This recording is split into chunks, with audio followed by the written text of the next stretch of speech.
Hey everybody, Harry here. It is a new week and the Biden White House sorely hopes a reset for the whole document imbroglio. I'm here to talk about the big search by the FBI of Biden's residence that occurred last Friday.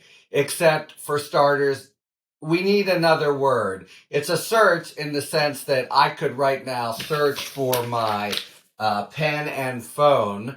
It's not a search in the connotation of the Constitution. Most importantly, and this is night and day because, of course, the comparisons are made and bandied about casually with what happened at Mar-a-Lago.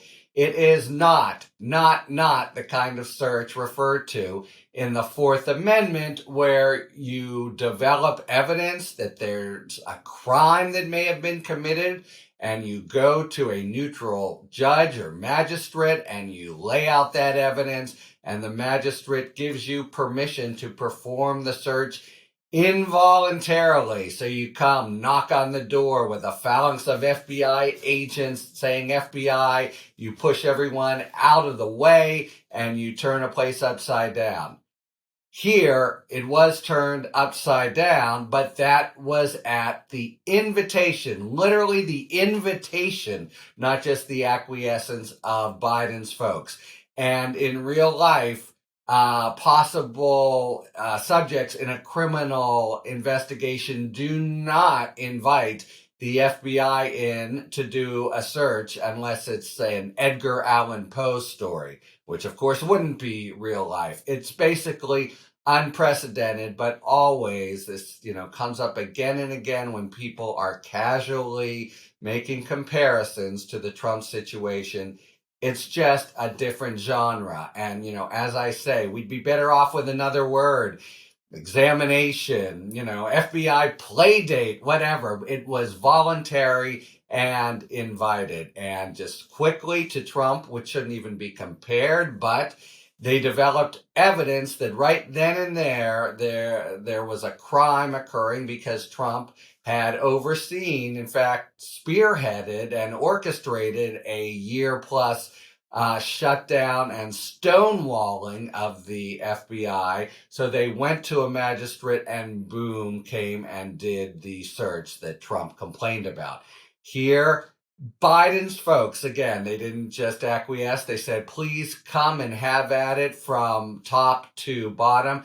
And the FBI not only agreed, but said, we want you guys there. So lawyers from both the Biden White House and the personal lawyer for Biden were there. All right, why would they do this thing? I think it's very elementary now that we understand the unfortunate and probably avoidable mess that they've created and has played into Washington scandal playbook. I first want to point out, as I've done before, it's not as if they are either, hapless nor sinister staff for Biden. They had from the start, because of the overlap with Trump and the very distant potential of criminal involvement, dual and conflicting goals. On the one hand, the communications 101 strategy of an open book and getting everything out immediately. And on the other, if it's a criminal matter, being arm's length, not trying to monkey with the DOJ, letting them have their way. Mistakes, serious mistakes, have been made in recent history on both sides. Here, the Biden folks probably made a mistake on the first side. And why? Why did they make that mistake?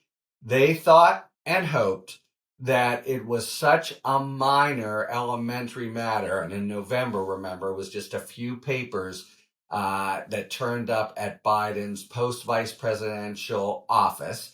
And we have reporting from just this morning that they thought that that was all there was. They hoped, and it stood to reason. I think it was a reasonable, if as it turned out, errant calculation. They could just go to the department, explain it all, And then quietly and in short order, the department would say, okay, thanks for the documents. Don't worry about it. We will look into the documents, but otherwise, there's no book to open here. Instead, they step into Washington Scandal 101 land because while they are controlling things, they find one set. Then it takes them a long time, 48 days. Why exactly? What's happening? It's back and forth with DOJ, but it feels like a long time, especially to the media.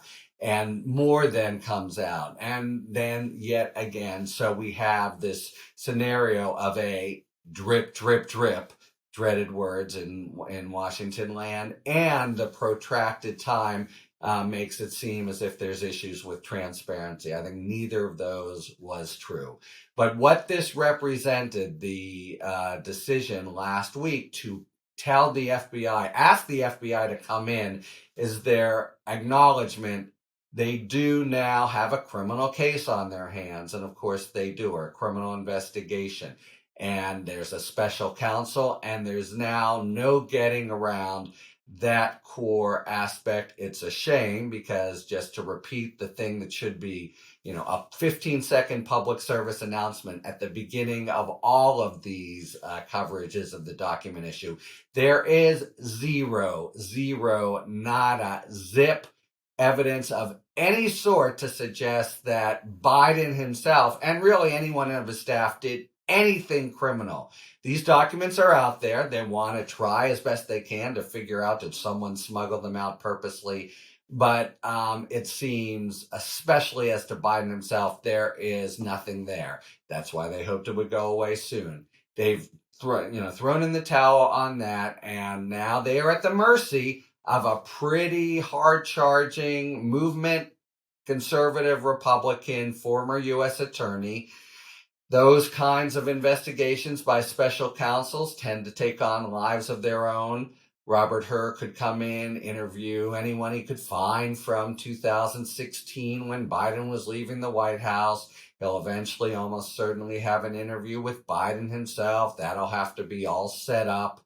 He's going to first choose his staff and the like. So they just got a few months where this cloud hovers over them, and that is at best. And of course, if Hur finds somebody to pick on for any reason, as happened, say, in Whitewater with Webb Hubbell, or with Michael Sussman in the Trump years, then it kind of goes on, even if it veers away from Biden, but it still is portrayed by the media as a pox on the house of Biden at a time when he's wanting to do a lot. He has done a lot, but the stories all are smothered by this, and he's about to lose his really excellent steward, White House Chief of Staff Ron Clane, who has played a huge part here. It's hard. People in Washington understand he has made the ship sail smoothly, and a lot of achievements, especially given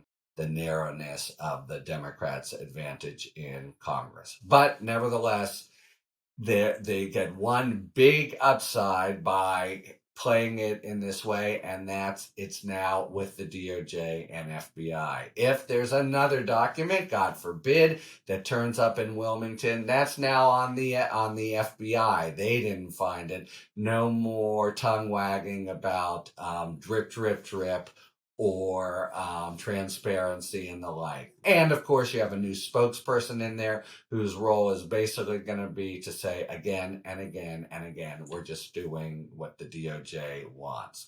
So a whole reset with some downsides, with a real loss of control, but necessary, it seems, in light of the really bad beating they've taken in the last couple months when they tried to exercise some control themselves.